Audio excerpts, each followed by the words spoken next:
Hey guys, Luke here. Welcome back for week 2 of going over my Supercoach picks and going over my league that we've got. As you can see here, 20 out of 20. At this stage, there's no one taking on each other, but we can just go through and have a look at who did well and all that sort of stuff, as well as going over my team, my picks for this week. I'm recording this on a Wednesday night. Now, last week there was a change that I made at the last minute for one of the games. I took Dean Hallertau out. We'll go look at my team quickly. I should just explain. So you can see here Dean Hallertau, and I put in Soliola, which was a very good move because I saw that Dean Hallertau got benched. So I was like, oh shit, get him out. Soliola starting, he had a great game. But we'll get into more details. So I'm just explaining, like, even though going over this side, because it's done so much in advance, there might be people pulling out the last second that I need to do without making a video. So let's go and have a look at the league. So 20 out of 20, just this one. This is all subscribers and that sort of stuff. We filled it up before the round was finished. So thanks for joining, everybody. So league points, we haven't got league points, but I've saw on my phone that I can check out. There's some way I can check to see just who's got the best points and all that sort of stuff. Maybe settings? No, it's not settings. Ranked by total points. Here we go. So total points, the Demolitions scored the best. Now I think I had a look at their side. We'll open in a new tab. Pretty sure he got pretty lucky with some of the ones. Like, doesn't look like it's going to be like a thing every week. Who was it? Someone else got like crazy stats. Probably won't get that every week.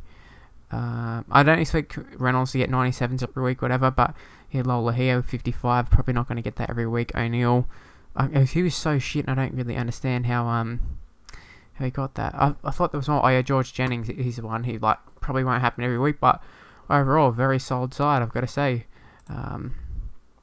Eels Destroyer, he was next up. Another solid score, 946. And at this stage, I'm pretty sure these sort of 800, 900 scores, that they're pretty solid for the first few rounds because nobody really knows who's going to be the star man. Pete's, for me, probably not a great one to get because he's got De Goyers on the bench. Tamu's not another one who's probably not the greatest, but let's see where he did get all his points. Sando carved up. Red Raja carved up. Wow. Routine Zelezniak as well. Wow. So got a few average plays like Bo Champion stuff mixed with some really, really strong ones. Oh, Brett Morris as well, another one. Wow, he's got like some real low ones and then he's got some super high ones. So good work, Eels Destroyer. Manu Cow. I'll only go up to like 8. Oh, sorry, I'll do the top 8. I won't do all of them because it would just take too long to sorry all these people, but there's you in the video. Hopefully at some stage you all get up there. So this is County's Manukau side, whatever. So Thomas Lula with a very good score. I'm not sure if he's going to keep that up. I would have brought him in, but I'm just not sure if he's going to keep it up. Yeah, Ryan Hoffman scored a try. A good performance for him. Mentoring, obviously very solid. Barber was okay. Brett Morris, another great signing. He had Jack Whiten, a good signing. Tompkins in the side, just not there. So I'm sure he would have brought the average up, also brought the score up a little bit. Russian Rockers, they're next. So we're just waiting for it to load because I stuffed it up. Cam Smith, not his usual best, but he's there. Isaac Luke, a great performance from him, 70. Tohu Harris, pretty good. Anyone else? Jared Croker, another solid performance. Yeah, so, you know, pretty solid side, to be honest with you. Moving on. Sorry, I got to get back into this. So that was... Can't remember who that was. Was that the Opportunity Takers? I can't remember. We'll have to have a look in a sec. Yeah, so Pete's not the best one. Lasic is okay. Pretty good score. Sean Johnson got 57. It's alright. You know, just another so-so score.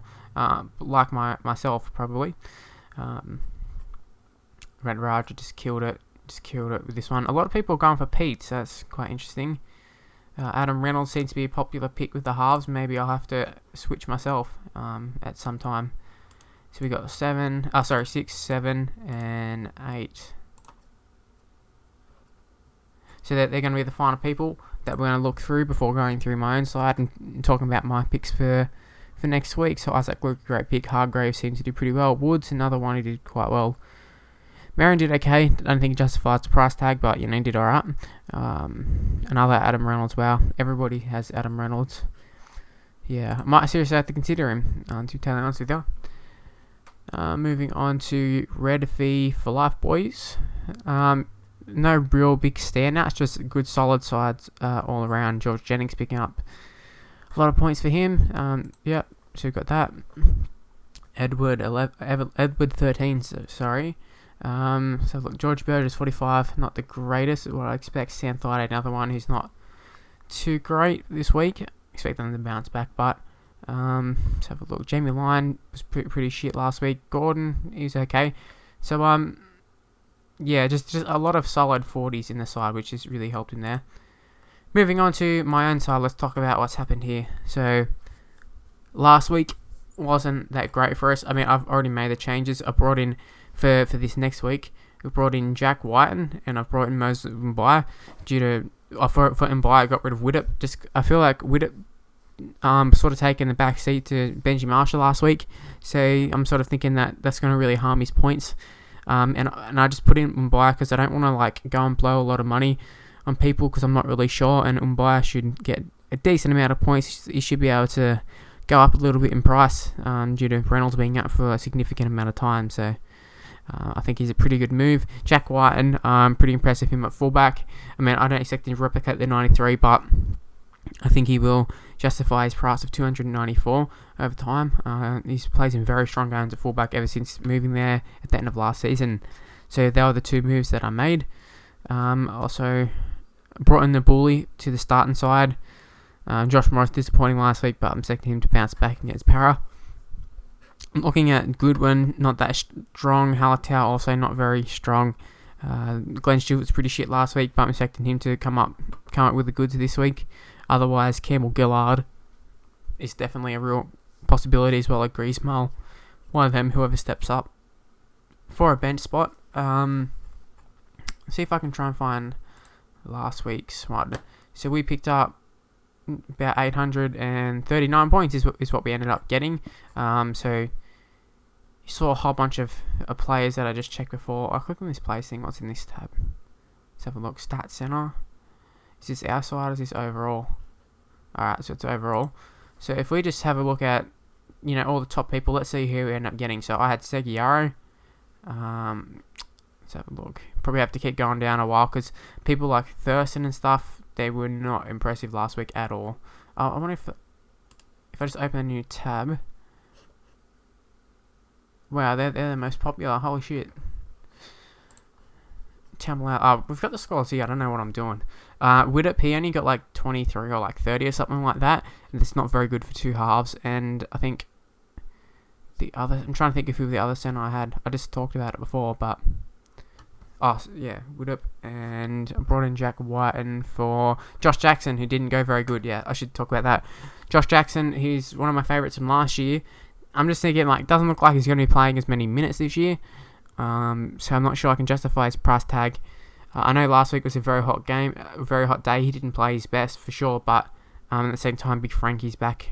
He had a full preseason, so I'm expecting him to probably have a few breaks and that sort of stuff. So Hopewadi, very good. Soliola, good. Josh Morris, disappointing. DeBully was strong, but I had him on the bench last week. Whiten should go alright this week. By Thurston. Thurston, so disappointing.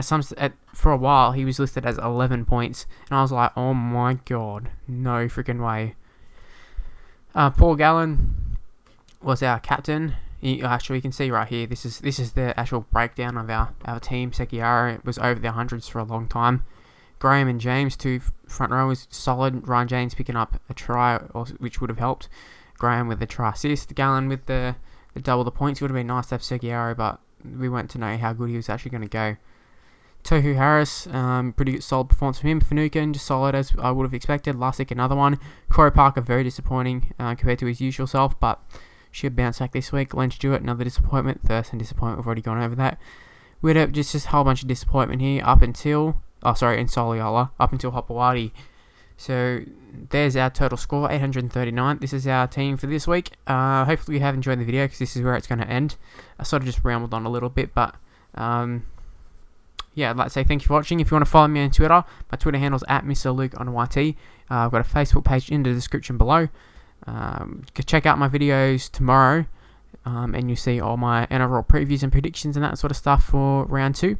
And make sure you like the video and subscribe to my channel. Just so close to 700. I think I'm in the 690s. the stage of recording this video, so help me get to 700.